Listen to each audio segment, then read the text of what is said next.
Today's Photoshop tutorial is once again dedicated to Pokemon, but this time we're going to construct and bring to life my favorite gentle giant, Snorlax. So let's go ahead and check it out.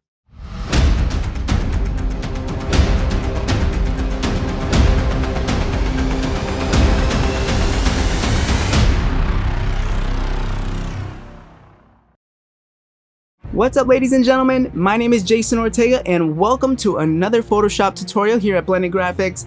As mentioned at the beginning of this video, this tutorial is all about bringing to life another one of my favorite Pokemon, Snorlax. So with that said, we are going to use all of these different images that I found, and we're going to use those textures to essentially transform this flat cartoon 2D image of Snorlax into something like this. So before we get started, just as a huge favor, if you've been watching these videos and you've liked them and you have not yet done so, please go ahead and hit that subscribe button, as well as click that bell to stay notified. And at the end of this video, if you like it, if you want to maybe apply some of these techniques to some of your ideas in different Pokemon or any image for that matter, please go ahead and tag me on Blended Graphics on Instagram. I would love to check them out. Alright guys, let's stop wasting time and let's jump right into the tutorial. So to kick things off, let's first turn on our base image here, and what I've already done was outline all of those different body parts and added solid colors to those, and that way it's going to help us throughout this tutorial and make things a lot easier for us. Alright, so let's go ahead and turn on our first bear image here, and we're going to use just the fur of this bear, so I'm using my pen tool here just to select the majority of the body. And once we have that selected, we're going to right click, make a selection, and then Command J to create a copy of just that selection. Okay. And I've already made duplicates of this as well. So I'm going to flip this upside down here, and we're just going to kind of position this somewhere, and we're just going to get started on this left side of Snorlax on his body. So we can turn down the opacity, and let's go to warp, and let's go ahead and start forming this to fit the body and the curvilinear shape of Snorlax's belly here. So we're just going to repeat this process over and over again, and if you've seen what I've done here, is I'm kind of using these images to my advantage. So I have like the darker portion of that fur at the bottom, because in real life Snorlax will have more of a shadow towards the bottom. So I'm keeping that in mind as I'm doing this and adding these textures to the body. And we're just going to do the green section first before we finish up the rest of the body. Alright, and now that we have all of these images in place, what we need to do now is let's add a layer mask to each one of these. And then once we have that, what we need to do is go to that outline that I've already created ahead of time, and we're going to command click on that belly, and then we're going to fill each one of those layer masks with black. That way it just keeps us confined to that green portion only. And what we need to do now is I'm going to go up to my brushes, and I'm going to go to my fur brush, which is something that I've created, and I've shown that in one of my previous videos, which you can always check the link above to see how I made that. And so we're going to use this brush to basically blend in all of those textures together, as well as kind of work on those edges a little bit. I don't want there to be such a sharp and neat edge. I want there to have that textured fur look on those edges here, so that's going to help us out. And now what I'm doing is I'm going to a hue and saturation adjustment layer, and I'm going to just kind of move this hue slider to find that greenish tone that we're looking for, as well as play around with this lightness to match that color. And so somewhere right around here is actually looking really nice. So we can stick to this. And so when I use this technique, I grouped all of those textures together first into one group, and you can do that by pressing Command G. And then I added that hue and saturation adjustment layer and clipped it onto the group. That way it's going to affect all of those images, and you don't have to do it to each individual texture. That'll take too much time, and this is a nice little shortcut and workaround for that.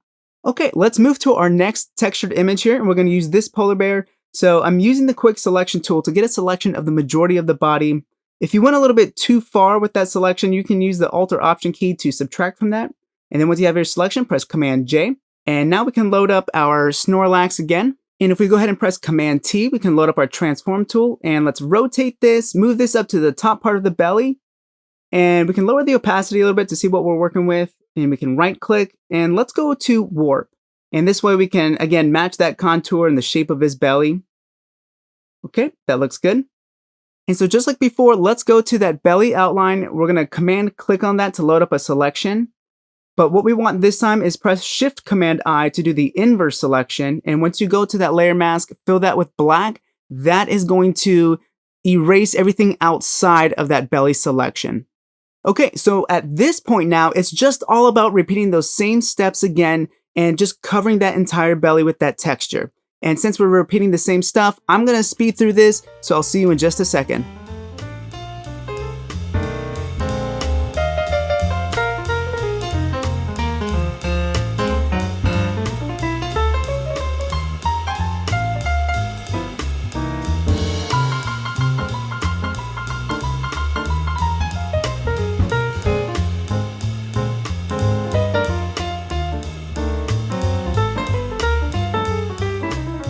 Alright, so the first round of textures for his belly is looking pretty good. What we're doing now is using this hue and saturation to just desaturate it ever so slightly, nothing too crazy. And then we're going to use levels to incorporate a bit of contrast. So we need to bring in some of those shadows, as well as bring in some of those highlights. Perfect. And right now, because we do have a perfect edge going on, we're going to repeat that process of using that fur brush that we used before, and just going around that edge and incorporating a little bit more of that fur texture. So like I said, it doesn't look like a very neat edge. So it gives it a little bit more character. Okay, and let's just clean this little section up here. All right, so as mentioned before, we're going to do another layer of texture on top of his belly, and we're going to use this image to do that. We're just using this lasso tool to create a selection of the fur. And then once we actually have this selection, we're going to go ahead and press Command J to create a copy of this selection. And we just need to fill this up all across the belly here. I decided to add a second texture because I just want it to be more consistent with that bottom fur. And I don't want there to be such a very soft fur on top, and then all of a sudden we have a lot of fur below that's a bit more rough. So this is going to help for continuity's sake. And right now we're just blending all of these together. And once we have that, we're going to create a group by pressing Command G. And then we want to try and get that white tone and those same lighting levels as what we originally had. So we're using a hue and saturation adjustment layer, as well as the levels to help with this. And once we kind of get this into place, we need to go and have a layer mask on that group. And we're going to go back to a fur brush, go ahead and clean up those edges so it doesn't look so rough.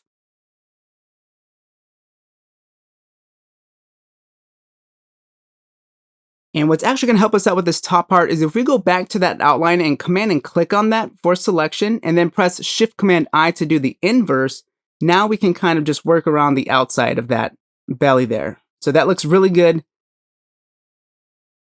Okay, so what I'm actually doing now is I'm using a soft round brush here to just go over this texture and kind of blend it with that texture underneath. I still want to preserve some of that soft fur that we had, so that's what I'm doing right now, just kind of getting rid of this and doing as best as I can to merge these two together. So all we're doing is just painting black on that layer mask to help create this blended effect. Alright, what we want to do now is we want to clip another hue and saturation adjustment layer on top, and we're just going to kind of fine-tune this color. Alright, so somewhere right around here is looking pretty good, and then we can add another layer on top. Go back to that fur brush, and we already have a sampled color selected. So we're just going to use this fur brush to help soften that look on top just a little bit more. And feel free to kind of change up the colors throughout this process as well.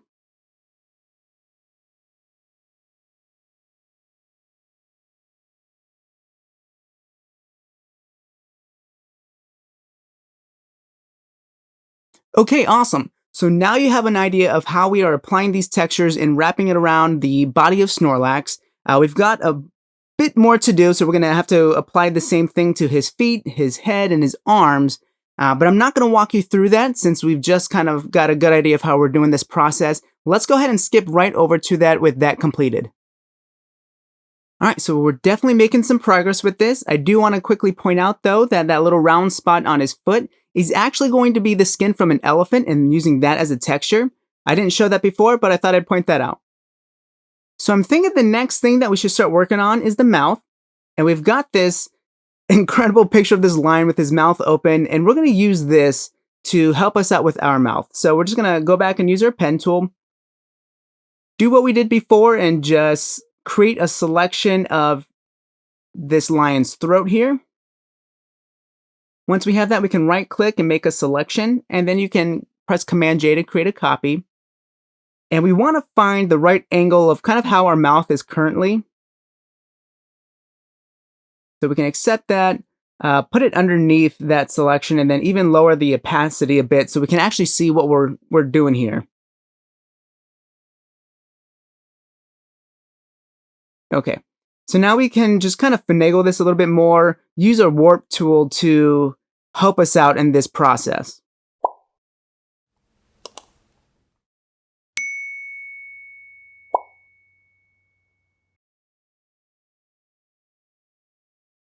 All right, so I think this is looking just about right. Okay, and then we can go back to that outline command and click on that, and then upload a layer mask so that way it just cuts everything else out. So let's take care of our lighting levels first, and we want to boost up the dark points and the midpoints a little bit so it just darkens up the whole throat. And now that we have this, let's work on the tongue. And we actually have this really fun picture of this cute dog. So we're gonna copy this tongue here. And then we're gonna turn this around and we're gonna use this texture for our tongue. And we're just, again, we're repeating those same steps, kind of getting it in place. And we can lower the opacity to see what we're doing underneath. Warp is definitely your friend when applying textures for sure. And now that we have that, we can command and click on that tongue, add a layer mask so that way we cut everything else out. So you can see now though that we have this perfect edge around the mouth. So to take care of that, we want to group all of those mouth layers together by pressing Command G. And once you have that group, add a layer mask, and then we can go back to that fur brush that we were using before and then just paint black on the group itself to help bring that texture back of that fur.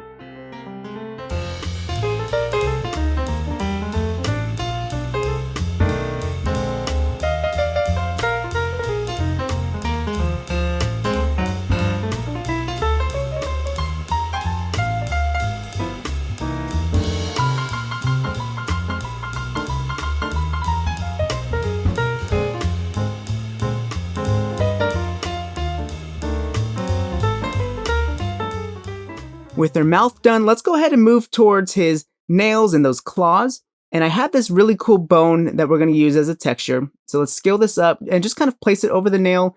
And let's command and click on those outlines of the nails. And then once we have that outline, we want to load a layer mask onto that bone layer itself. So that way we are masking everything else out besides that selection. And then we just repeat the process a couple more times. Feel free to kind of move the bone around so you're kind of getting slightly variations of textures.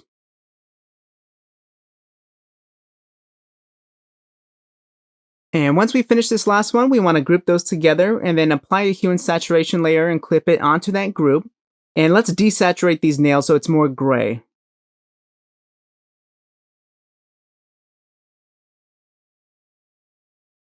And as I'm sure that you've all guessed it, we're going to go back and use our fur brush to go ahead and blend this in with the fur.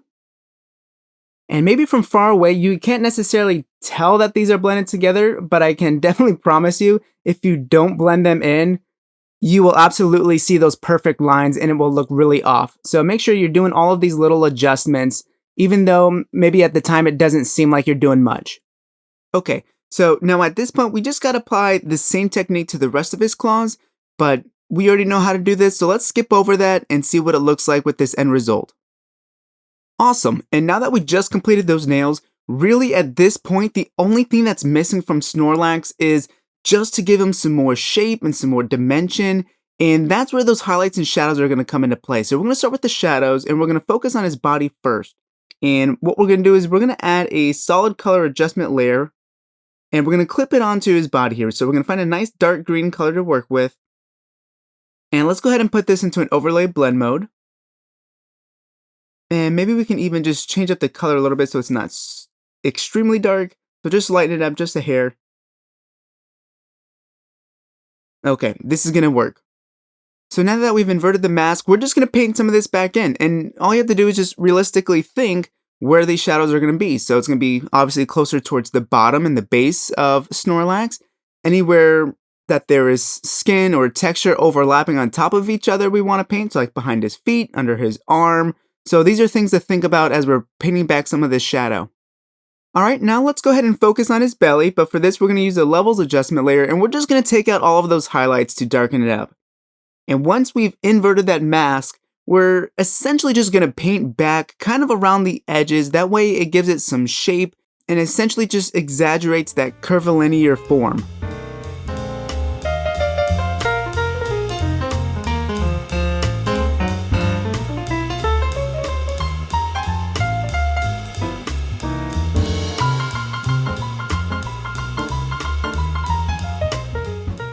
Alright, so this is my general workflow when it comes to shaping the bodies and bringing about that form. I'm going to speed through the rest of this because we have a lot more to work through, so I'll see you in just a moment.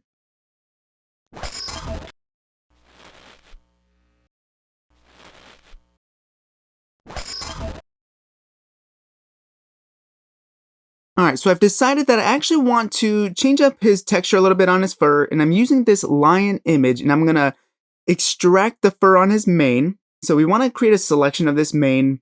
And essentially, like I said, I just want a softer look on Snorlax. So I'm going to create a copy of this by pressing Command J. We're going to move this down, and I need to make a few copies of this. And we're going to repeat those same steps that we did earlier on in the process of forming this to the shape of Snorlax by using warp and just kind of placing this all around.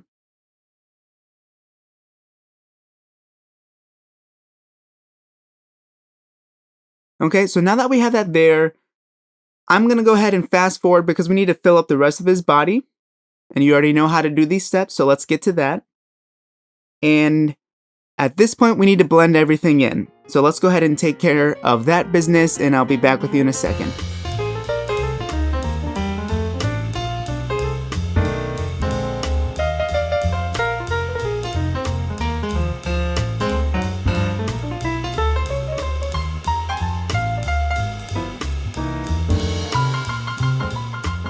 And now that we've got that blended into a good point, we're using this hue and saturation to try and start matching that green tone. So we're playing with the hue slider first, trying to find that general hue. And now we need to desaturate this. And we're actually going to insert a levels adjustment underneath this and try to darken it up just a bit more. But still looks a bit too saturated, so we're going to have to hop back into our hue and saturation. And in here, let's go ahead and desaturate this even more so. Okay, and that looks pretty good. So let's go back to our fur brush, and this is going to help kind of blend those two textures together. This was just a personal preference to go with the softer fur. Don't have to do it. I just thought it looks a little bit nicer. All right, so at this moment, I'm going to go ahead and take a little bit more time with this, clean up this texture, as well as finish up that shadow process that we already started. And so we need to finish that up with the rest of his body. So I'll be back with you in just a moment.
right, Snorlax is definitely starting to look like he's coming alive here.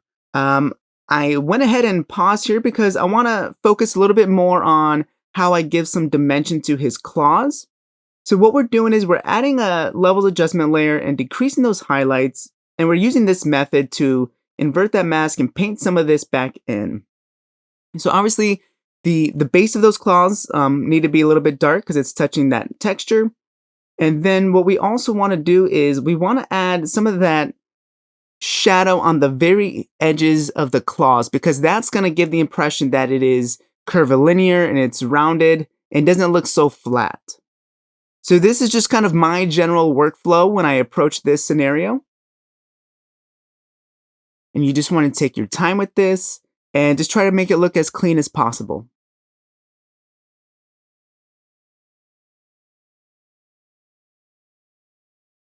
All right. And at this moment, we can actually go ahead and lower the opacity a little bit. But yeah, this is basically it. So now what we have to do is just apply this same technique to the rest of his claws. So let's go ahead and skip right over to that. And we're basically at the very end here. The only thing that we really need to do now is just work on his eyelids. So when it comes to the eyelids, what we want to do is I'm using this pen tool just to kind of create a selection. And then we can go to our path section. We can double click on that, give it a name and save it. And we're going to do the same thing with the left eyelid. This way we can kind of go back and work with those selections.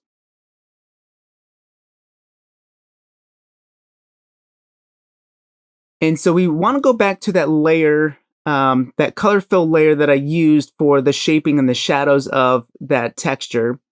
And as we command clicked on that right eyelid to load in that selection, we're going back to that color fill to incorporate some shaping on the eyelid.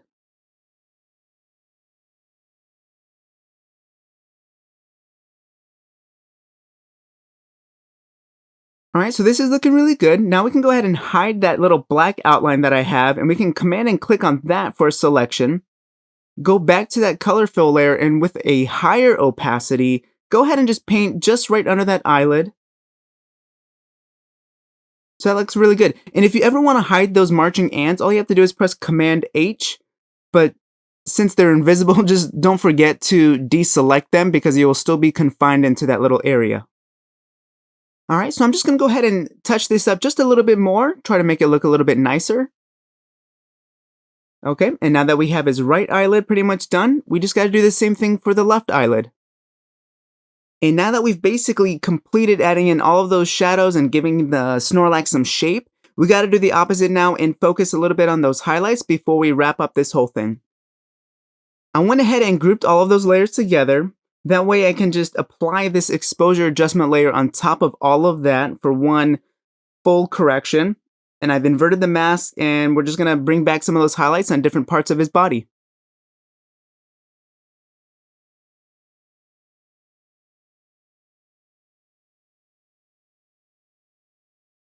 All right, so I think he looks great. At this moment, the only thing that's actually really bothering me is the placement of his right arm. And I know I just went off of what that base image was, but it just seems anatomically incorrect. So what I'm going to do is just move this further up on his body. You're not going to see me make these corrections. I'm just going to do this on my own, but let's skip over that to where that's completed. And so to me, this placement looks more correct in my mind. And so with that adjustment made, that's actually going to go ahead and wrap things up with our realistic version of Snorlax. So please be sure to check in our next video, because what we're going to do is create this awesome wilderness scene from scratch, and then we're going to place Snorlax into that scene, blend everything together nicely to put a nice little bow on it, so that way we can create this one epic image. Alright guys, please take care and hope to have you back very soon.